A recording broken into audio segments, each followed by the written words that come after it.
Salam. Bugün biz enlisi dərslərimizin növbəti bölümünü çəkəcəyik.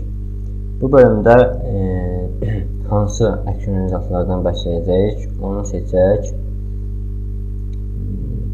Biz Visual Studio'nu açaq və class diaqramımıza baxırıq. Son olaraq biz redirect izahatlardan bəhs etmişdik. İndi isə JSON izahatlardan bəhs edək. JSON izahatlardan bəhs edək. Bildiyimiz kimi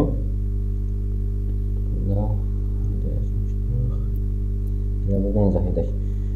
Bu action'ın geri dönüş tipi view result olduqda view metodundan istifadə edilirdi. Sonra redirect result olduqda biz istifadə edirdik redirect metodundan. İndi isə biz bəhs etmək istəyirik action'ın geri dönüş tipi JSON result olsa hansı metoddan istifadə edəcəyik. Bu zaman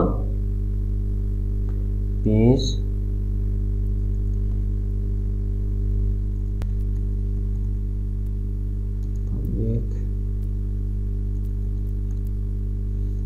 JSON result olsun geri dönüş tipi.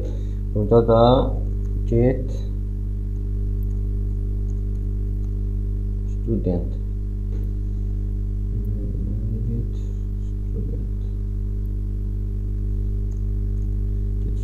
deyə bir metodumuz olsun, action'umuz olsun. Həmin action geri nə qaytarmalıdır? Bizə JSON result tipindən bir məlumat data qaytarmalı. Yəni return JSON dedikdə bu bizə JSON tipində bir məlumat qaytarır, data qaytarır. Baxırıq ki, həqiqətən kontrollerin JSON metodu var. O da bizə JSON tipində məlumat qaytarır. İndi baxaq.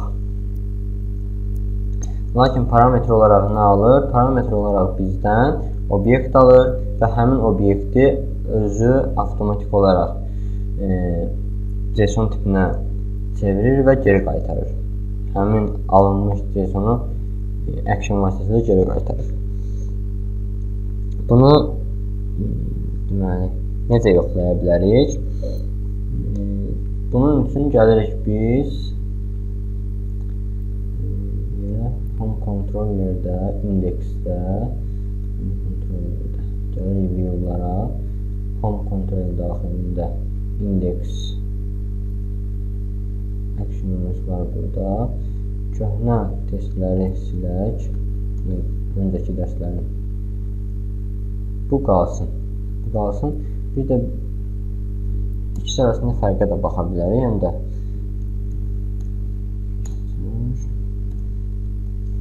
bir xət olsun. Sonra biz burada deyək bu sonra bunun ID-si olsun ya da hələ ki bu olmasın, bunu istifadə etməyək. Birbaşa konsola yazdıraq. Görək nə baş verəcək bizdə. Bunun üçün deməli biz hara kimi dərs izah etdik? Biz JSON result tipində geri dönüş tipi JSON result olan bir action yaratdıq. Həmin action'ı indi isə həmin action'ı biz view tərəfindən necə çağıracaq, ondan bəhs etməliyik, onu izah etməliyik. Bunun üçün də bizdə görək JavaScript var. Faillarımız daxilində. JavaScript yox, daha doğrusu jQuery. Bəli, jQuery minimum bu failimiz var və biz bu faildən istifadə etməliyik mütləq. Ajax-dan istifadə etmək üçün.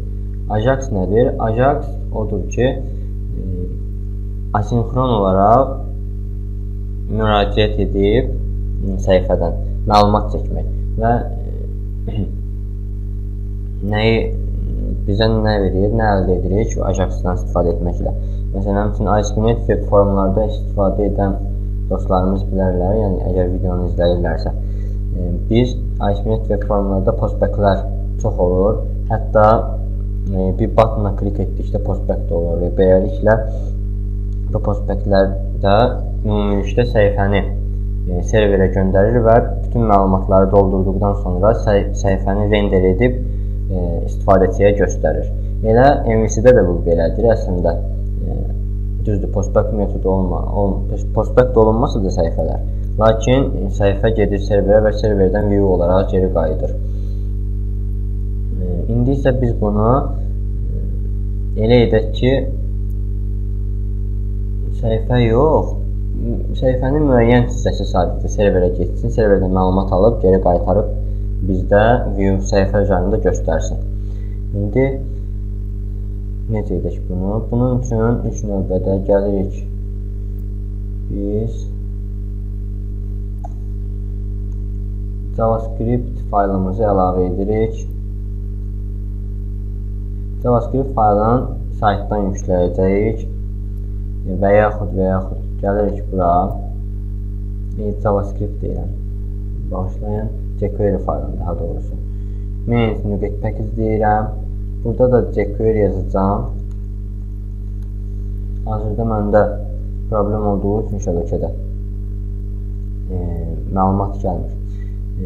Font Epson və CSS kimi, daha da Bootstrap kimi jQuery-ni də buradan jQuery yazıb ən son versiyasını install etməklə yükləmək olar. Script papkasına düşəcək avtomatik. Və həmin script papkasından da bu jQuery minimum.js faylını referans alacağıq indeks səhifəsinə. Bunu da referans alandan sonra artıq biz Ajax ilə əlaqəli kodlarımızı yaza bilərik. Yaxşı, indi mən bazadan məlumat gətirməliyəm və view-da göstərməliyəm. Bunun üçün mənim bir buttonum olmalıdır mütləq. Button ID olsun. Buttonu get student sonra bu tagi bağlamaq lazımdır. Value'su olsun get tələbələr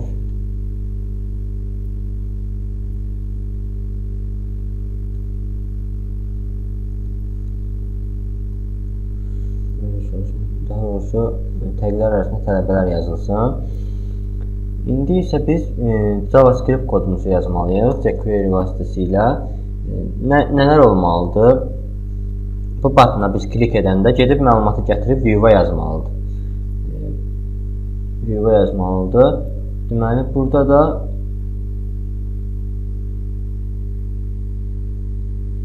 indi biz script tagları açaq. Scriptin tipi olsun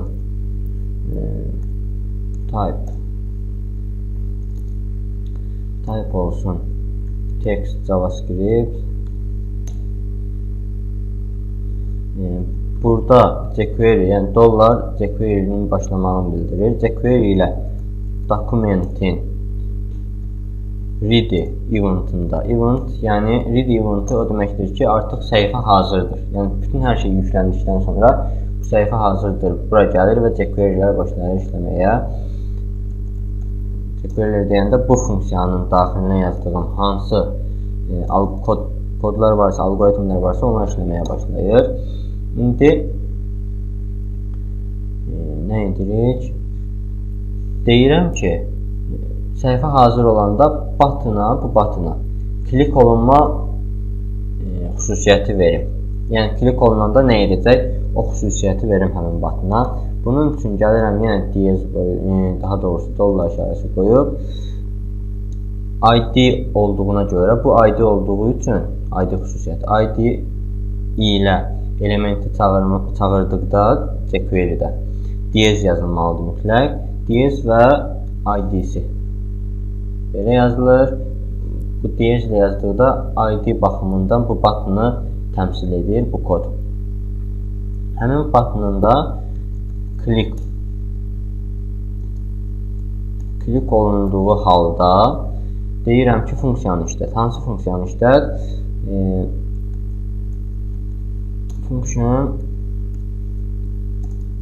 Bu funksiyanı işlət. Deməli,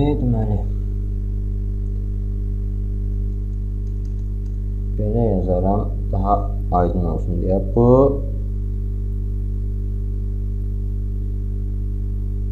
qalsın olduğu kimi burada bir funksiya yazın. Funksiyanın adı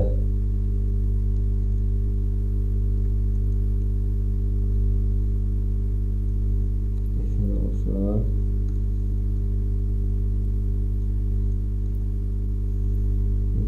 Students olsun.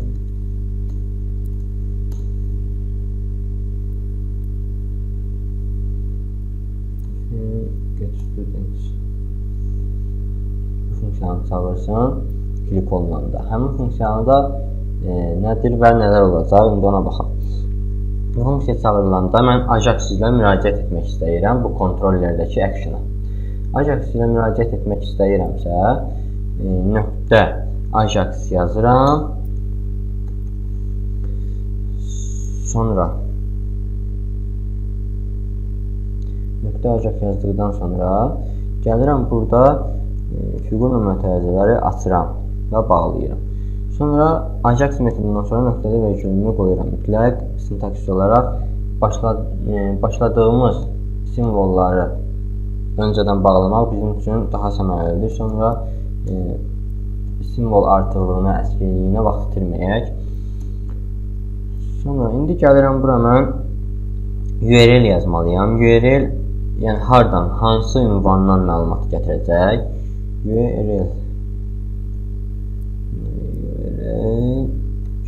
ünvan olaraq nə olsun? Home daxilində hansı action'dır bizdə? Home daxilində get students action'ı var bizdə. Onu gətirsin. Daha doğrusu ora müraciət etsin. Bura kimi bu hazır. Sonra type olacaq. Type nədir? Type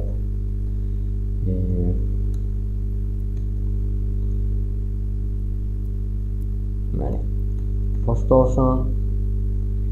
Type post olsun hələ ki. Sonra data type olsun bizdə. JSON. Sonra content type olsun. Application Ajax.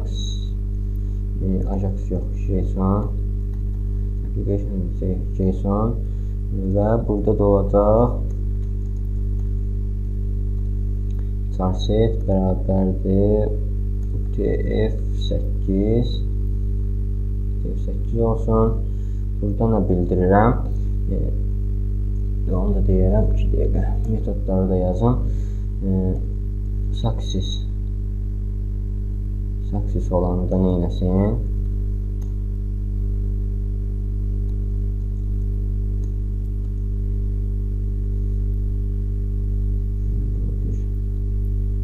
Data ataq. Sonra error olanda neynəsin?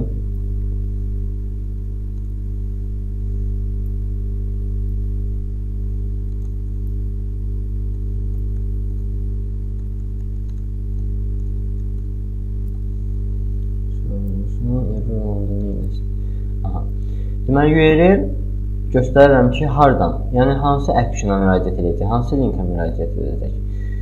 Type post, yəni post olaraq mı müraciət etsin, yoxsa request type, daha doğrusu bu request type'dir. Post olaraq mı müraciət etsin, yoxsa get olaraq mı müraciət etsin.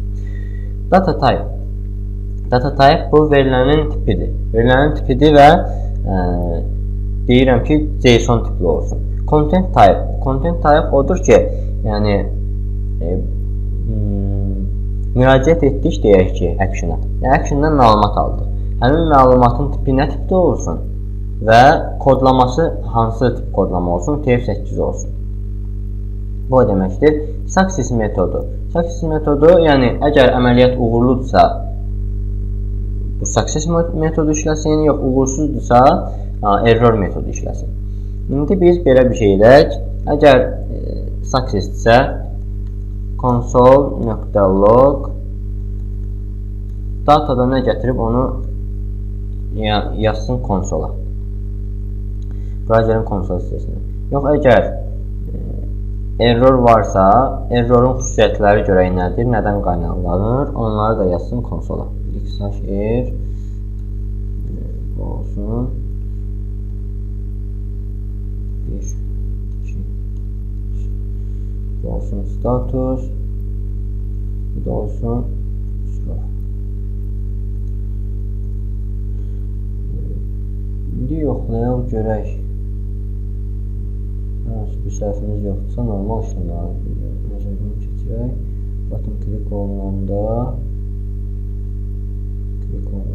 bu funksiyanı çağırsın, bu funksiyada gəlsin. Və bir mən alert qoyacağım ki, görün mənə bu funksiyaya gəlir, düşür ya yox. Okey. Bir mesaj çıxsın ekrana ki, görün bu funksiya çağırılır yoxsa yox. Onu run edirəm proyekt kimi.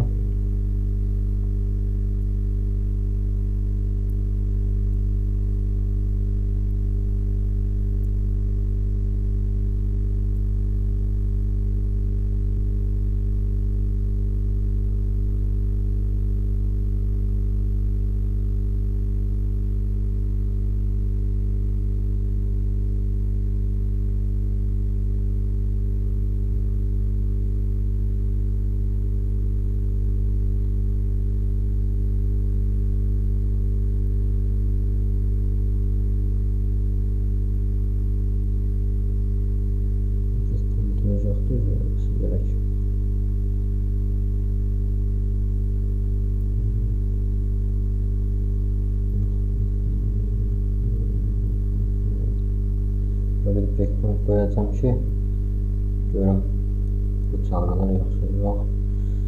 Okay.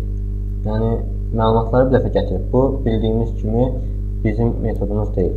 Bu view result dərsində yazdığımız bu metoddur. Yəni index action'a çağırılanda doldurub gətirir bir dəfə bu heç. Mən həmin məlumatı birdə çəkəcəm və JSON olaraq geri qaytaracağam. İndi ona baxaq görək o işləyir ya yox. Deməli tələbələr okey funksiyaya düşdü və action çağırıldı. F10 deyirəm. Normal işlədim metod student klasını işlədi. Məlumatı gətirməlidir əslində. Niyə gətirməyib? Çünki biz ekrana yazmağın yox, konsola yazmağını istəmişdik. Bunun üçün də view üzərində sağ düymə vurub inscript element kod dedikdə, sonra burada açılan pəncərələrdən konsolu seçdikdə görərik ki, array deyə 2 məlumat gətirir. Kamran Abdullayev, Akif. Beləliklə 2 məlumatın ikisini də gətirib. Yaxşı. İndi biz necə edək ki, həmin məlumatları view-a çıxaraq. Bunun üçün gəlirəm view hissədə. Əvvəl bu metodu silirəm, alerti daha doğrusu.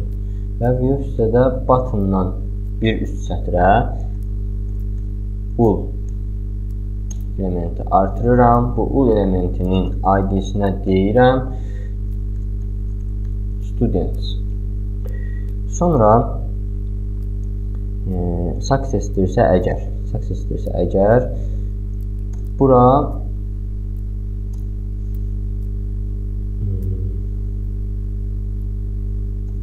ilk olaraq həmin elementi, yəni ul elementin tapmalıyam mən səhifədən. Onun üçün ID ilə ID-si DS olan, daha doğrusu ID-si students olan ulu çağırıram. ID dediyimə görə də DS ilə başlamalıdır ID. jQuery-də axtaranda, search ediləndə. Sonra nöqtə qoyuram. Burada nə etməliyəm? Append. Belə bir şey yazın.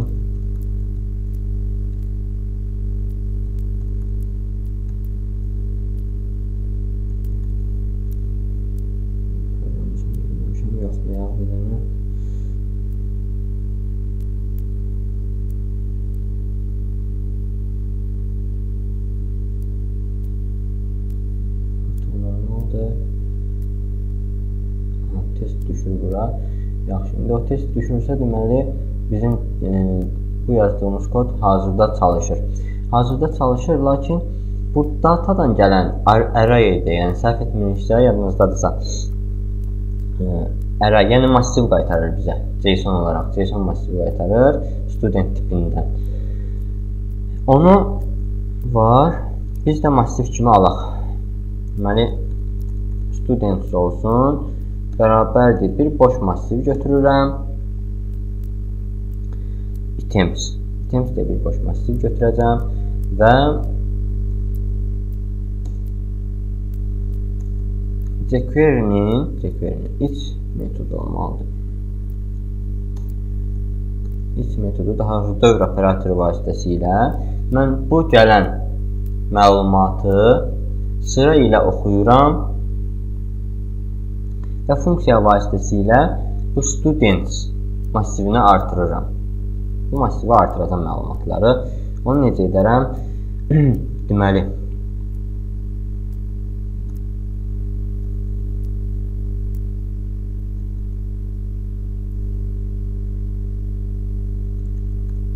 function index olsun value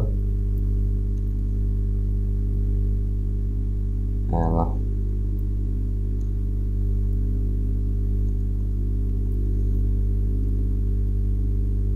Array'dan istifadə etməyəcəm indi. Array'dan istifadə etməyəcəm. Burada value-nu gətirib istifadə edəcəm. Value dedikdə nə var burada? Value nöqtə istifadəsinin nəyi var idi bizdə? Studentin, daha doğrusu istifadəsi yox, studentin. Name'i var idi, surname var idi. Bunları adı ilə olduğu kimi yazmaq lazımdır. jQuery tərəfdə burada. Name pivot tire ilə ayıraq.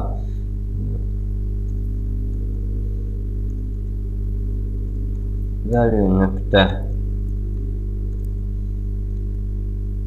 surname'i gəldikcə li tagları arasında append eləsin. Yəni artırsın students ID-li ul elementinə. Hələ ki massivi yığışdırdım. Görək indi bu məntiqlə hazırda çalışacaq bu kodumuz yoxsa yox. Refresh edirəm. F5 ilə tələbələr deyirəm və gördüyümüz kimi Kamran Ayev və Akif Əliyevi çıxardı. Bir də bayağı yazmaq istədiyim struktur nə idi? Onu da deyim. Yəni, baxın, kimə necə rahatdır, necə daha rahat gəlir, o cür istifadə edə bilər. Təbii ki, bu students massivini açıram və burada belə bir şey edəcəm. Belə bir şey edəcəm. Items nöqtə push deməklə gəlirik biz bura bu items massivi nə idi? Students, daha doğrusu students push deməklə, yəni deyirəm ki, students massivinə, tələbələr massivinə məlumatlar, yəni itemlər əlavə etsin. Bu itemlərdə bizdə bu olacaq, deməli append daxilindəki məlumat. Belə yazıram və massivə əlavə etdikdən sonra ən sonunda deyəcəm ki, bu hansı ki student bizim massivimiz var, bunu join eləsin, içindəki bütün elementləri nəyə görə join eləsin? Boşluğa görə join eləsin və bunları birləşdirsin və birləşdirdikdən sonra ən sonunda students deməli bizdəki students ul elementinə əlavə etsin. Students ul elementi də bizdə budur və əlavə etdikdən sonra nəticəni bizə göstərsin və biz də görək ki nəticə nə oldu. Gəlirik ki, yenidən browserimizi açırıq. Refresh edəcəm. məlumatı gəldi. Təbii ki, biz burada CSS kodu yazmaqla daha da səliqəli, daha da gözəl edə bilərik bunu. Məsələn üçün ul elementinə müəyyən CSS kodu yazmaqla müəyyən struktur verə bilərik çıxan məlumatlara. İndi deyə bilərsiniz ki, məsələn, misal üçün biz burada home controllerdə view-la da geri qaytarıram həmin məlumatı. Nə işimə yarayır ki, mən gedim JSON resultdan istifadə edim. Bu bizə harda, yəni hansı, daha doğrusu hansı növ problemlərlə qarşılaşdığımızda istifadə edə bilərik, onu deyim. Misal üçün böyük bir səhifə var. Çox da uzağa getməyə, elə Facebook'un özünü götürək və yaxud xəbər saytlarını götürək, hava proqnozu saytlarını götürək. Onlarda müəyyən xəbər lenti olur. Gördüyümüz kimi xəbər lenti həmişə, yəni fikir vermişsinizsə, müəyyən bir müddətdən sonra yenilənir, yeni xəbərlər əlavə olunur. Lakin səhifənin, deyək ki, bu bizim səhifəmizdir. Bu bizim səhifəmizdir və biz bunu hər dəfə refresh etmirik, buradakı xəbərlər çıxmaq üçün. Müəyyən hissəsi sabit qalır və sadəcə xəbərlər lenti bizdə yenilənir. Bunun etmək üçün də biz view-un özünü geriyə server tərəfə göndərib yenidən məlumat aldıqda daha çox trafik istifadə etmiş oluruq. Bu da mobil applicationlarda, yəni mobil internetdə effektivliyi çox azalır saytın. Performans cəhətdən çox zəif olur. Lakin JSON-larla yazdıqda isə səhifəni ümumilikdə deyil, view ümumilikdə deyil. Sadəcə müəyyən hissəsini, misal üçün xəbər lentini server tərəfə göndərirəm və xəbər lenti üçün yeni xəbərlər varsa onları götürüb səhifə üzərində göstərirəm. Bunun üçün JSON izahatlar çox əhəmiyyətlidir. Misal üçün belə bir şey deyə bilərik. Deyək ki, hava limanlarında bu uçuş reyslərinin tarixləri və yaxud güllədən idarə edilən hava nəqliyyatı haqqında durumlar, bunları da müəyyən applicationlar yazdıqda filan nömrəli təyyarə hansı istiqamətdədir, hansı koordinatdadır, xəritə üzərində göstərmək üçün bir növ bu JSON izahatlardan istifadə edə bilərik.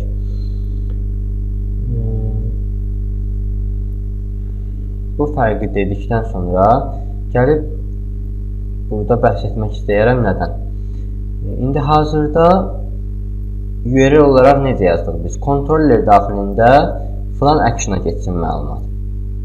Mən yalnız burada action'ın adını yazsam da normal işləyəcək. Request type olaraq postdur və action, sadəcə action'ın adını yazıramsa bu işləməlidir. Görək həqiqətən də belədirmi? Bəli, işləyir.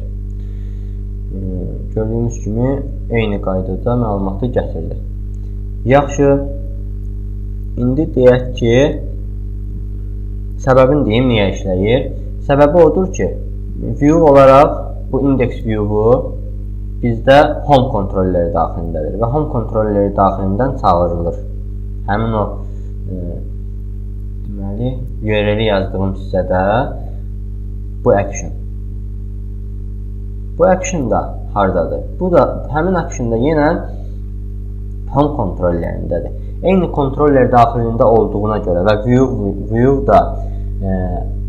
view-u çağıran action da həmin kontrollərdə olduğu üçün bu zaman biz kontrollerin adını yazmağa ehtiyac duymuruq. Yəni daha sadə yazırıq. Belə də yazsaq olar. Deməli, nəyi yadda saxlayırıq? Əgər actionlar müxtəlif kontrollerdədirsə, ondan bizə mütləq kontrollerin adını da qeyd etmək lazımdır. Mütləq lazımdır.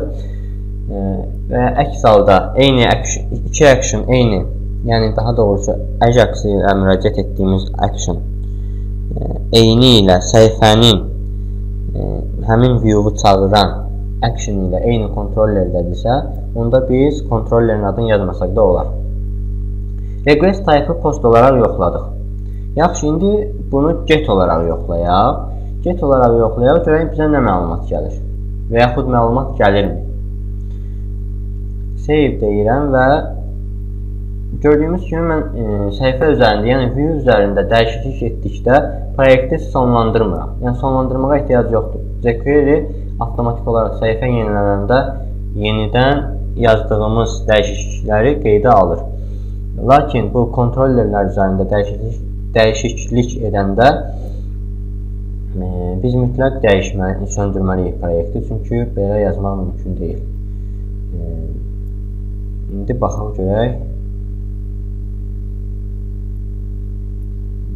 Edirəm və tələbələr deyəndə, yəni məlumat almaq istəyəndə bizə error verdi. Nə error verdi? Internal server error, server error. Dərdi nədir? Hə, get metodu işləmir burada. Görək, mən fikirləşirəm ki, bundandır. Yoxlayaq. Virgül JSON request behavior allow get deyirəm. İşlədirəm.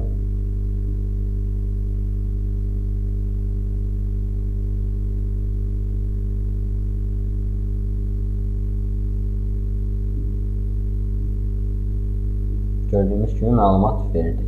Yəni burada allow get demədikdə necə qəbul edir? Bunu qəbul edir. Yəni ikinci property kimi. Yəni deniget. İcazə vermir. Bunda belə yoxlayaq. Belə yoxlayaq.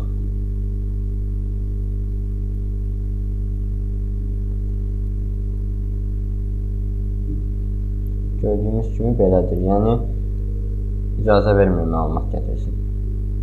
Bunun üçün də əgər biz get metodu ilə müraciət ediriksə, onda burada JSON request behavior, yəni JSON requestdə davranışın müəyyən çərçivəyə salırıq.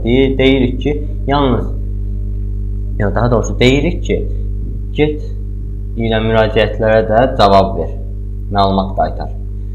Və yaxud icazəsi varsa deyirik ki, qaytarma, deniget. Məlumat vermə. Beləliklə, JSON resultı necə istifadə edəcəyimizi, harada istifadə edəcəyimizi, kontrollərdə yazdıqdan sonra JSON resulta necə müraciət edəcəyimizi öyrəndik. Mütləq bizdə jQuery kitabxanası olmalıdır səhifədə. Sonra həmin jQuery kitabxanasından istifadə etməklə biz Ajax metodundan istifadə etməliyik. Ajax metodunun xüsusiyyətləri nələrdir, necə təyin olunur, onlardan danışdıq. Success olduqda hansı funksiya çalışsın, funksiyanı necə yazaq.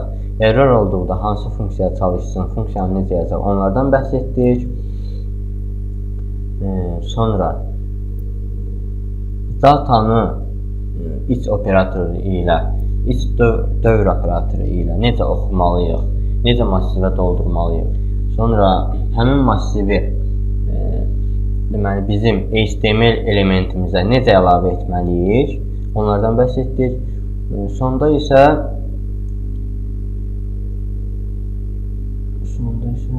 deməli bunu da deyim ki, biz bunu mütləq bu butona click event'ı bağladığımıza görə bu funksiya işlədi. Əgər bunu rəy etsək, həmin button neçə dəfə klik olunsun, bu funksiya çalışmayacaq. Niyə çalışmayacaq? Çünki adi buttondur. Yəni bunun işləməyə heç bir səbəbi yoxdur, əgər biz bu kodu təyin etməsək.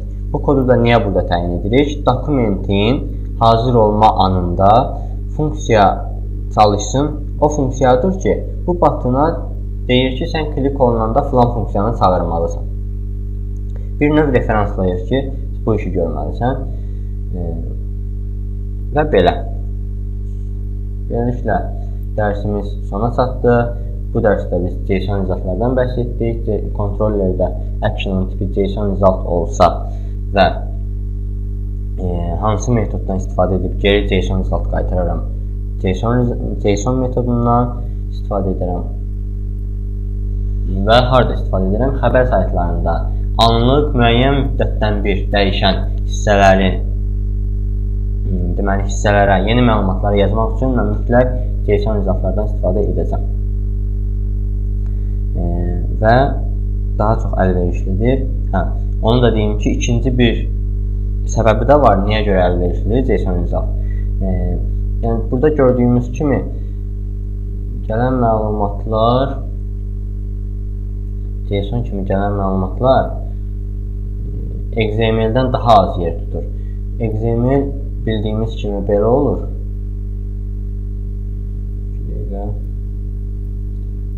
Burada bir fayl açım elə contentdə olsun. Add new item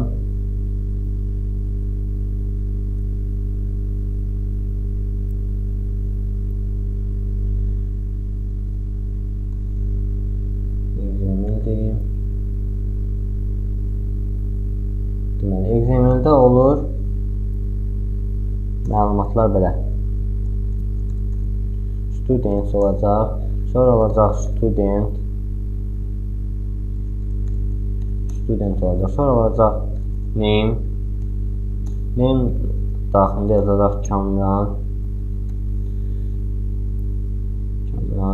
Sonra olacaq surname. Deyək ki, surname olacaq Ayib və s. və s. Yəni burada gördüyümüz kimi student əsas tagdır, yəni əsas massivdir. Sonra onun içində studentlər olur, studentin xüsusiyyətləri olur. Gördüyümüz kimi nə qədər tag olur burada. Və fikirləşəndə ki, 100 tələbəni biz birdən-birə və yaxud hava haqqında məlumatı, 10 şəhər haqqında məlumat, havanın, deyək ki, telefondan müraciət gəlir, 10 şəhər deməyək, misal üçün Bakı üçün hava məlumatı. Biz burada bir həftəlik məlumatı göndərmək üçün, deyək ki, bir həftəlik məlumat günün 4 hissəsi üçün, yəni 4 saatdan, 5 saatdan bir belə bir məlumat göndərmək istəyirəm. Onda XML kimi göndərsəm, baxın, əlavə hansı məlumatları göndərməliyəm. Bu taglar mütləq gedir. Bunlar gedir, bunlar gedir. Bütün taglar da gedir, yəni məlumat daxil olmalı, bütün taglar da gedir. Bu da mobil internetdə performansı çox aşağı salır. Elə saytlarda da çox aşağı salır. İnternetin sürəti zəif olduqda bu tam olaraq görünür. Yaxşı, JSON necə məlumat qaytarır, ona baxaq. Belə edək, görək nə göstərir. JSON result buradan olduğu kimi çalıraq.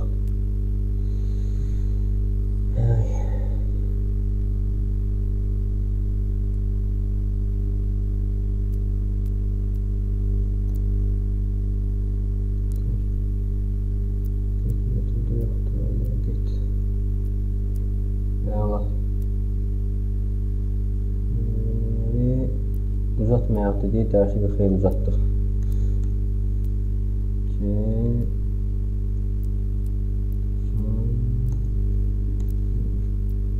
Logit deyirəm. Davam edirəm.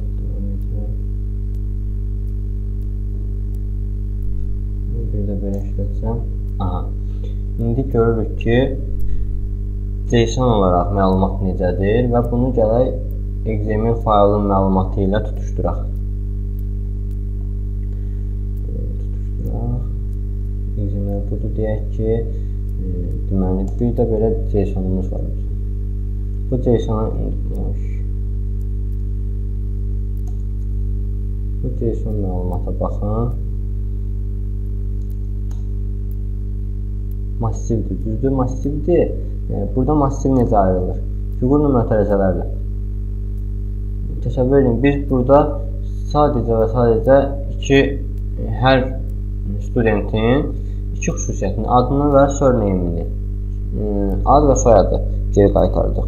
Və bu xeyli yer tutdu bu. Yəni nə qədər artıq sözlər var burada. Student, name falan filan. Amma burada necədir massiv? Burada massiv sadəcə böyük transkripsiya ilə başlayır, böyük transkripsiya ilə də bitir. Massivin elementləri deməli fiqur nömrətərizə ilə başlayır və fiqur nömrətərizə ilə bitir. Gördüyünüz kimi nə qədər deməli XML strukturuna baxanda bir xeyli yığcam məlumat göndərir. Və bu da mobil internet vasitəsilə məlumatın göndərilməsini daha performanslı edir. Dərsi uzatmayaq, bura kimi fikirləşirəm ki, çatdırmaq istədiklərimi dərs vasitəsi, bu video dərs vasitəsilə çatdırdım. Əlavə suallarınızı verməkdən çəkinməyin. Və bu dərsimizdə biz JSON izahlardan bəhs etdik. Videolara baxdıqca mütləq siz də yerinə yetirin həmin bu nümunələri, tapşırıqları. Növbəti dərslərdə görüşərik. Hələlik.